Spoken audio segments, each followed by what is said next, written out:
تو میرے غوث نے جب وہ کہا کہ میرا قدم ہر ولی کی گردن پر، خواجہ صاحب نے جھکا دیا، غریب نواز نے جھکا دیا۔ ایک صاحب تھے، بس اختتام کی طرف لے جاؤں، ایک صاحب تھے، ان کے مریدین کچھ زیادہ تھے، وہ عجم میں رہتے تھے، عجمی تھے، تو انہوں نے کہا ہوں وہ بھی ولی میں بھی ولی، میں ان کے لیے قدم جھکاتا، میں ان کے لیے گردن جھکاتا، ان کے قدم کے لیے میں گردن نہیں جھکاؤں گا۔ خراسان میں جو غریب نواز نے کیا وہ بھی میرے غوث نے دیکھا، اور عجم میں جو انہوں نے کیا وہ بھی دیکھا میرے غوث نے۔ جب انہوں نے کہا کہ میں کیوں کر گردن جھکاؤں ان کے لیے، فوراً میرے غوث کی زبان سے جملے نکلے کہ جس کی گردن پر میرا قدم نہیں اس کی گردن پر سور کا قدم ہوگا، خنزیر کا قدم ہوگا اس کی گردن پہ۔ غوث نے کہہ دیا، سرکار غوث العظم نے کہہ دیا، ولایت ان کی چھن گئی۔ ولایت چھننے کے بعد پھر یہ ہوا کہ اللہ اکبر، وہ 500 مریدین کو لے کر حج کے لیے نکلے۔ جب حج کے لیے نکلے 500 مریدین آگے پیچھے ہیں، لیکن چونکہ اب فیضان نظر ساتھ نہیں، اب ولایت نہیں، چھن گئی، پتہ بھی نہیں چلا۔ غوث پاک سے عداوت جو کر لی، غوث پاک سے دشمنی جو کر لی، اللہ اکبر، جو غوث پاک سے دشمنی کرے گا قیامت تک پنپ نہیں سکے گا، بلکہ قبر میں بھی چین سے سو نہیں سکے گا۔ امام کہتے ہیں الاما خیر ہے، اے غوث کو تیکھا تیرا، الاما خیر ہے، اے غوث کو تیکھا تیرا، مر کے بھی چین سے سوتا نہیں مارا تیرا، مر کے بھی چین سے سوتا نہیں مارا تیرا۔ کاش کے لوگ میرے غوث سے عداوت نہ کرتے، ان سے نفرت نہ کرتے، ان کی عظمت کا انکار نہ کرتے۔ میرے پیارے آقا علیہ السلام کے پیارے دیوانوں، اللہ اکبر، میرے غوث نے کہہ دیا کہ جس نے میرا قدم نہ لیا اس کی گردن پر سور کا قدم۔ 500 مریدین کو لے کر کے حج کے لیے نکلے، اتنے مریدین تھے کہ صرف حج میں 500 جو آئے وہ اللہ اکبر، ان کے مریدین کتنے ہوں گے، لیکن جب نکلے ہیں تو راستے میں ایک جگہ پر خیمہ لگ رہا تھا، ایک لڑکی خوبصورت جو ہے وہ کسی عمارت پر کھڑی ہوئی تھی، مریدین خیمہ لگا رہے تھے، ان کی نظر لڑکی پر پڑی، لڑکی پر پڑی تو دل فریفتہ ہو گیا، کیونکہ جب دل میں خدا کی خشیت نہ رہے، عشق مصطفیٰ نہ رہے تو دل کہیں کہیں بہکتا ہے، دل کہیں کہیں بھاگتا ہے۔ اس لیے دل کو آوارہ ہونے سے بچانا ہے تو دل میں عشق رسول پیدا کرو، خشیت ربانی پیدا کرو۔ پھر یہ اس لڑکی کے قریب گئے اور جانے کے بعد کہتے ہیں اے لڑکی تو بڑی خوبصورت ہے، تو بڑی حسین ہے، میں یہ چاہتا ہوں کہ تیرے ساتھ نکاح کر لوں۔ لڑکی بڑی ہوشیار تھی، بناؤ سنگار دیکھ کر کے اور جسم کا خد و خال دیکھ کر کے اس نے کہا آپ میرے ابا سے بات کریں، آپ ابا کے بغیر میں کوئی جواب نہیں دے سکتی۔ لڑکی کے کہنے پر اس کے باپ کے پاس وہ پیر صاحب پہنچے، اور پہنچنے کے بعد اس کے باپ نے کہا دیکھیں آپ اجنبی ہیں اور اجنبی کو میں اپنی بیٹی کیسے دے دوں، ایک کام کریں کچھ دن تک کہ آپ قیام کریں، میں پہلے آپ کو دیکھوں گا، آپ کے چال چلن دیکھوں گا، اس کے بعد پھر فیصلہ کروں گا کہ میری بیٹی تمہیں دینا ہے کہ نہیں دینا ہے۔ اللہ اکبر، پھر یہ انہوں نے کیا کہ انہوں نے مریدین میں اعلان کر دیا اب میں حج کو نہیں جاؤں گا، اس لیے کہ میرا دل کسی پر آ گیا ہے، میں حج کو نہیں جاؤں گا۔ اللہ اکبر، ساری داستان لوگوں کو پتا چل گئی، 498 مرید یہ کہہ کر فرار ہو گئے کہ ہمارا پیر تو بگڑ گیا، اب اس کے پیچھے رہ کر کے فائدہ کیا ہے۔ میرے پیارے آقا علیہ السلام کے پیارے دیوانوں، پھر یہ ہوا 2 پکے مرید تھے، سچے مرید تھے، پیر کے بگڑنے کے بعد بھی وہ پیچھے پیچھے لگے رہے، چھپ چھپ کر دیکھتے رہے۔ جب اس کے باپ نے کہا کہ یہاں رکو، وہ رک گئے، حج کا ارادہ ملتوی کر دیا، حج چھوڑ دیا۔ دیکھو کسی کی بددعا، خاص طور پہ ولیوں کی بددعا کس طریقے سے کہے ہوتی ہے کہ حج کو جانے رک گئے، ایک لڑکی کے لیے رک گئے، اور اس کے بعد وہ لڑکی جب اس کے گھر قیام کیا تو لڑکی نے کہا میرا محبوب مشغلہ ہے کہ میں سور چرانے کے لیے جاتی ہوں، مجھے اس سے بڑی محبت ہے، اگر آپ چاہیں تو چلیں۔ انہوں نے کہا تمہارے بغیر میں کیسے رہوں گا، اور اس کے ساتھ ساتھ سور چرانے کے لیے چلے گئے۔ اللہ اکبر، یہ دونوں مریدین چھپ چھپ کر دیکھتے، پھر انہوں نے یہ منظر بھی دیکھا، جب وہ سور چراتے تو سور جب تھک کر کے بیٹھ جاتے، وہ لڑکی اٹھا کر اپنی گردن پر رکھ کر کے لے کر چلتی، تو لڑکی کی محبت میں یہ کہتے تو نہ اٹھا، لا میرے پاس دے، اور اس کے بعد سور کو اٹھا کر اپنی گردن پر رکھتے. اس طرح غوث پاک کا قدم اپنی گردن پر لینے سے انکار کیا تو دنیا کو دکھا دیا گیا کہ سور کا قدم ان کی گردن پر آ گیا. اس کے بعد جب مدت ختم ہو گئی تو لڑکی کے باپ نے کہا اب آپ کا نکاح میری بیٹی کے ساتھ میں کر دوں گا. کل کے دن راہبوں کو بلایا جائے گا, پادریوں کو بلایا جائے گا اور اس کے بعد رسم ادا کی جائے گی. تمہیں سور کا گوشت کھانا ہوگا, شراب پینا ہوگا اور اس کے بعد عیسائی مذہب میں داخل ہو کر اس کے ساتھ نکاح کرنا ہوگا. محفل سج گئی اور اس کے بعد بڑے بڑے راہب آ گئے, شہنائیاں بجنے لگی, ڈھول تاشے بجنے لگے. آج ایک مسلمان پیر جو ہے وہ مرتد ہوگا, عیسائی ہوگا, عیسائی مذہب میں داخل ہوگا. خوشیاں تھی, دونوں مرید چھپ چھپ کر دیکھ رہے تھے, روتے تھے. ہائے اب کیا ہوگا؟ پیر کے ایک ہاتھ میں سور کا گوشت ہے, دوسرے ہاتھ میں شراب کا کٹورا ہے. اب یہ شراب بھی پیے گا, اب یہ سور کا گوشت بھی کھائے گا. اللہ اکبر, اب ہمارا پیر مرتد ہو جائے گا. دونوں روتے ہیں, اللہ سے دعا کرتے ہیں مولا اس کے لیے رحم فرما, اس پر رحم فرما. پھر دونوں گفتگو کرتے ہیں پیر کو زوال آیا کیسے, آخر یہ اتنا ذلیل ہوا کیسے. تو دونوں نے گفتگو کے بعد یہ نتیجہ نکالا کہ جس دن سے غوث پاک کا قدم اپنی گردن پر لینے سے انکار کیا ہے اس دن سے اس کو زوال آیا اور یہ بگڑتا چلا گیا, اس کے حالات بگڑتے چلے گئے. یاد رکھیں ولی کی دشمنی اور گستاخی کے بعد انسان کو گناہ کر کے اپنا جرم بھی یاد نہیں آتا, وہ بھٹکتا رہتا ہے, وہ پریشان رہتا ہے. اللہ اکبر, جب دونوں مریدین نتیجے پر پہنچے غوث پاک کا قدم لینے سے انکار کیا اس لیے سور کا قدم آ گیا. وہیں سے دونوں نے ہاتھ جوڑ کر کہا یا غوث الثقلین, کریم ابن کریم ہو, سخی ابن سخی ہو, ہم آپ سے عرض کرتے ہیں ہمارے پیر کی خطا کو معاف کر دو, آج اس کا ایمان بچا لو. ہم وعدہ کرتے ہیں ہم اپنے پیر کو آپ کی بارگاہ میں لائیں گے, وہاں جو چاہے سزا دے دینا لیکن یہاں ایمان بچا لو. اللہ اکبر, میرے غوث کی شان یہ ہے, شیخ عبد القادر جیلانی فرماتے ہیں مجھ سے محبت کرنے والے اگر مشرق سے پکارے اور میں مغرب میں رہوں تو میں ان کی مدد کے لیے پہنچ جایا کرتا ہوں. یہ شان ہے غوث. آپ کہیں گے یہ کہاں سے آپ لائے کہ مشرق سے مغرب میں پلک کے جھپکتے پہنچ جاتے؟ ہم کہتے ہیں قرآن سے لائے. آپ بمبئی میں رہتے ہیں, گھاٹ کوپر میں رہتے ہیں, کس گلی میں آپ کا مکان ہے یہ غوث پاک کو کیا پتا؟ آپ نے ایڈریس تو بھیجنا نہیں ہے کہ غوث پاک اس محلے میں اس نمبر گھر میں آپ آ کر ہماری مدد کریں. لیکن یہ غوث ہم نے قرآن سے سنا ہے, قرآن سے سیکھا ہے. قرآن پر جب نظر ہوتی ہے تو سارے اسرار کھلتے چلے جاتے ہیں اور ولیوں کے غلاموں پر یہ اسرار کھلتے ہیں. کیا آپ نے نہیں سنا حضرت سلیمان علیہ السلام نے تخت بلقیس منگایا تو کتنا لمبا فاصلہ تھا, پوچھا کہ کون لائے گا؟ آپ نے بار بار علماء سے سنا ہوگا کون لائے گا, تو ایک جن کھڑا ہوا ناپاک, اس نے کہا میں لاؤں گا. کتنے وقت میں؟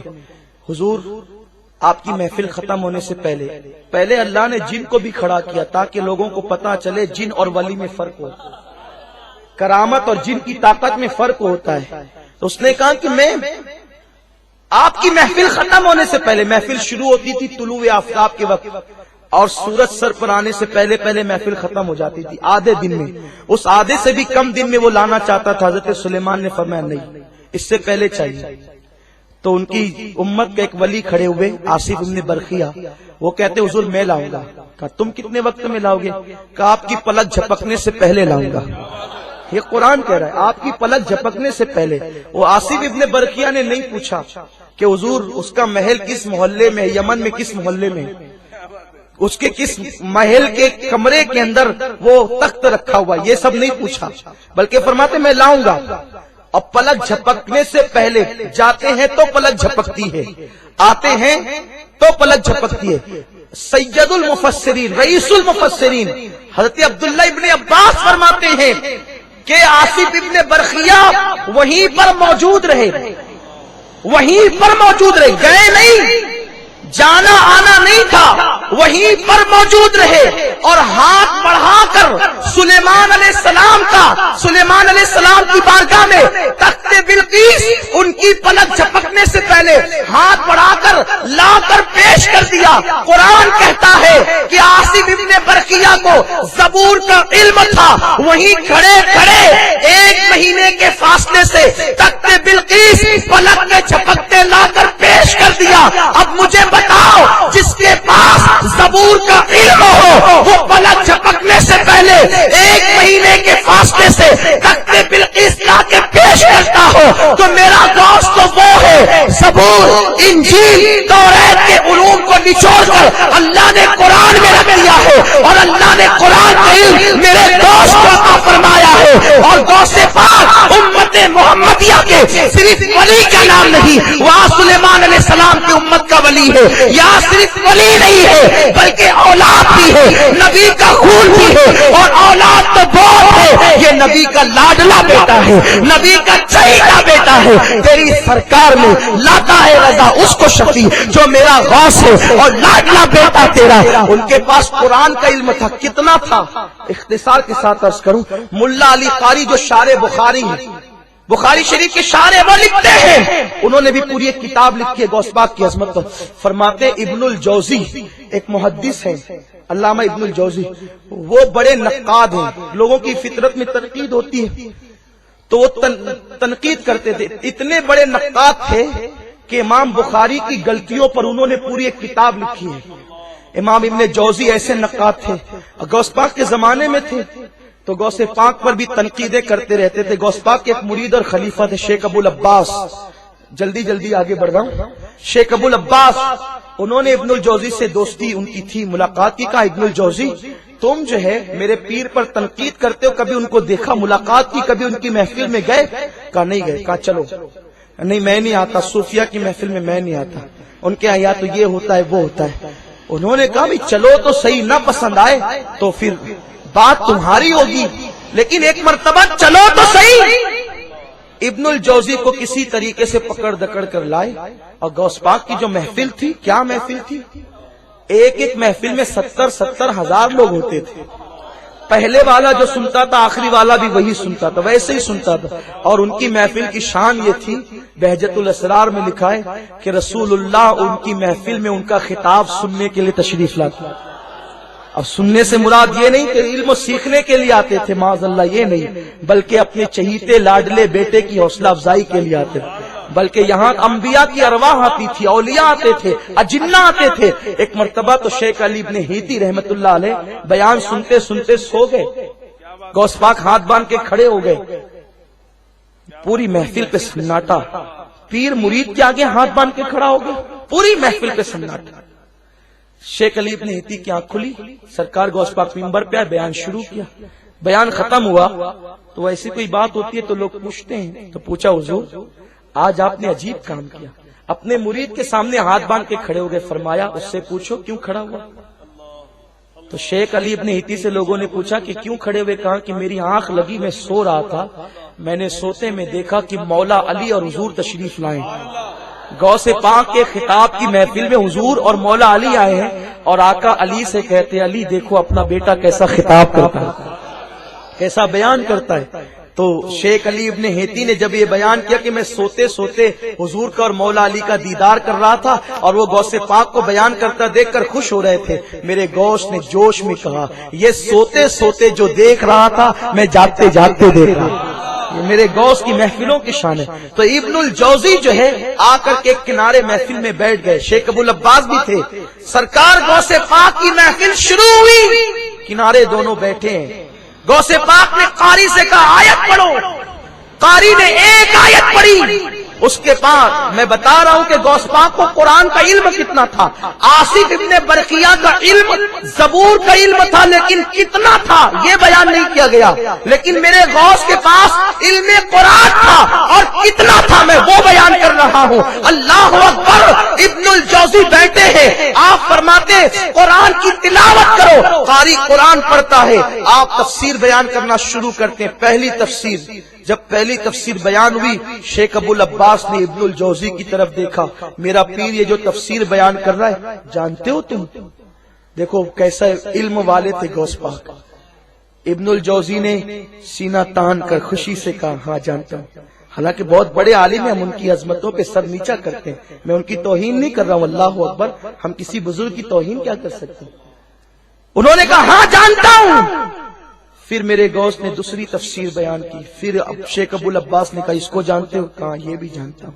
تیسری بیان کی، دیکھا ہاں یہ بھی جانتا ہوں. اس طرح 11 تفسیر تک پہنچے غوث پاک.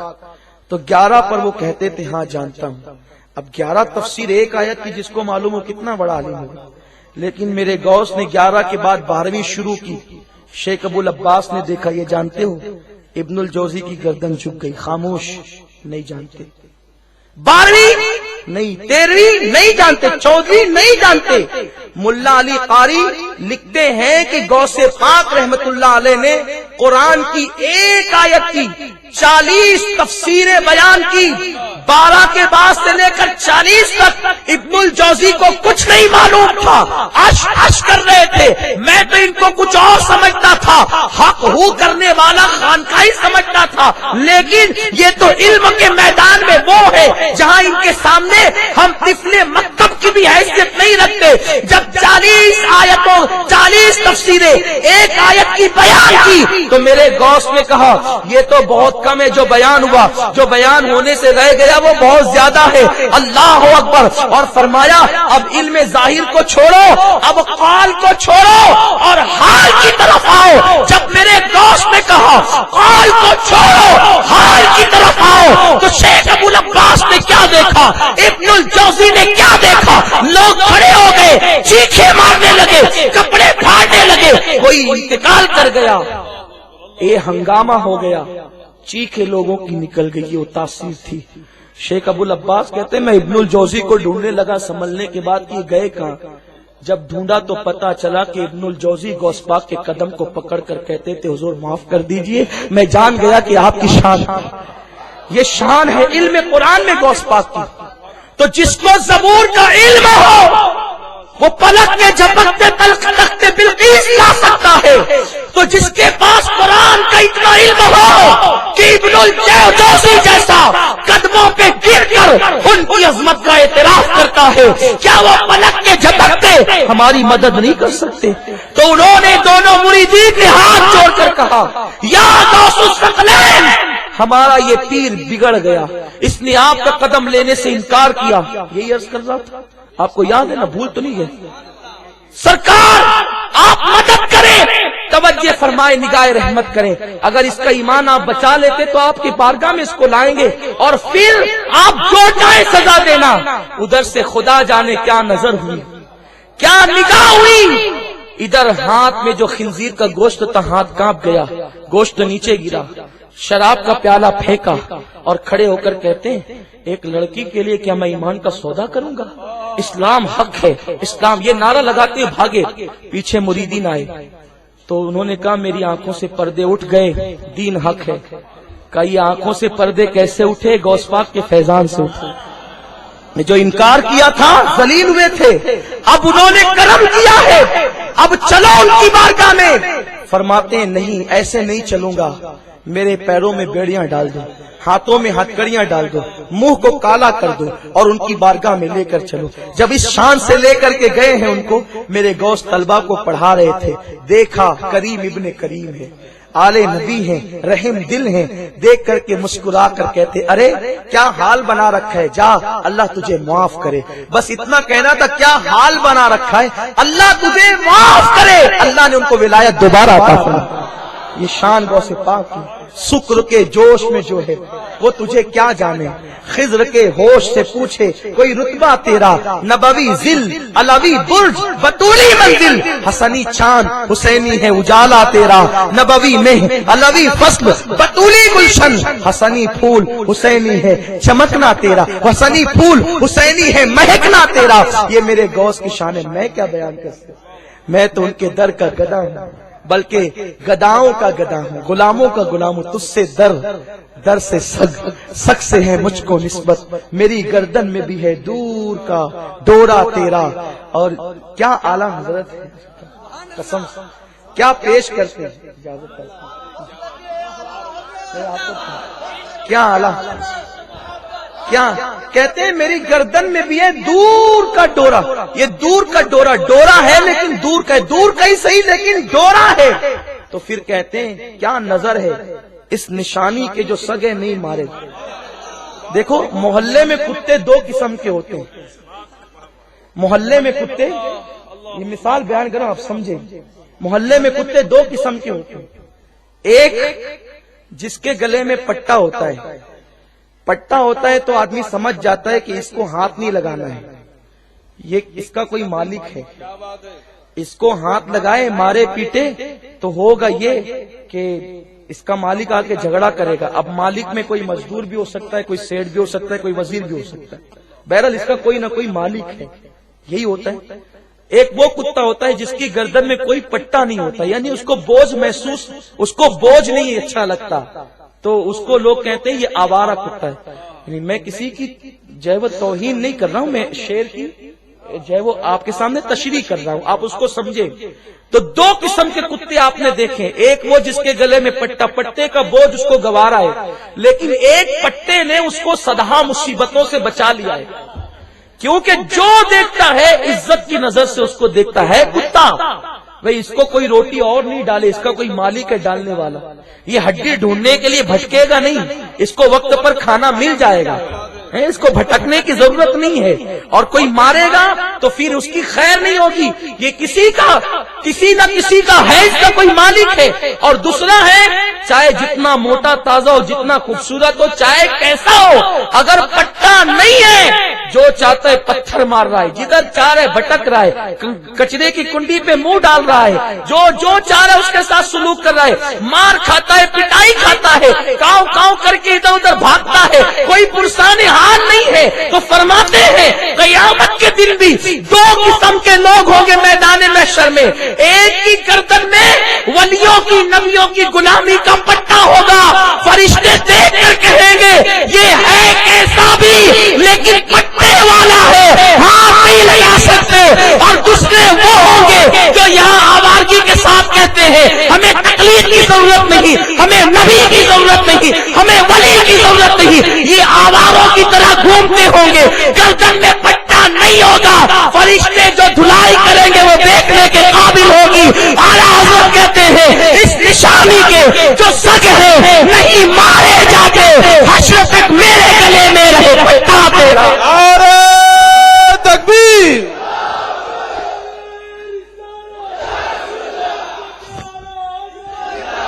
یاروں میں یہ پیغام لے کر آیا ہوں، یہ پیغام لے کر آیا ہوں، ایک پٹا غوث کی غلامی کا ڈال لو، ہر مصیبت سے دنیا میں بھی بچو گے، آخرت میں بھی بچو گے، کیونکہ غوث پاک کہتے ہیں کہ میرا مرید پر، میرے مرید پر میرا سایہ ایسے ہے جیسے زمین پر آسمان کا سایہ ہوتا ہے۔ فرماتے ہیں اس لیے ان کی غلامی میں آ جاؤ۔ سنی دعوت اسلامی اسی مشن کو لے کر کے چل رہی ہے، غوث پاک کا مشن، غریب نواز کا مشن، مخدوم اشرف کا مشن، اعلیٰ حضرت کا مشن، وارث دیوا کا مشن، سرکار مدار مکن پور کا مشن، ان بزرگوں کے مشن کو، سید احمد کبیر کا مشن، اس مشن کو لے کر کے چل رہی ہے۔ ان ولیوں کے نقش قدم پر ہمیں چلنا ہوگا اور اپنی آخرت کو بہتر بنانا ہوگا۔ اور اعلیٰ حضرت کے شعر پر اپنی گفتگو ختم کر دوں، کہتے ہیں ہے رضا یوں نہ بلک تو نہیں جیت تو نہ ہو، ہے رضا یوں نہ بلک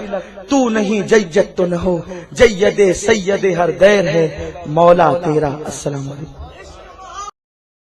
لائک کرے، سبسکرائب کرے ہمارے چینل فیضان اعلیٰ حضرت کو، اور بیل آئیکن ضرور دبائیں۔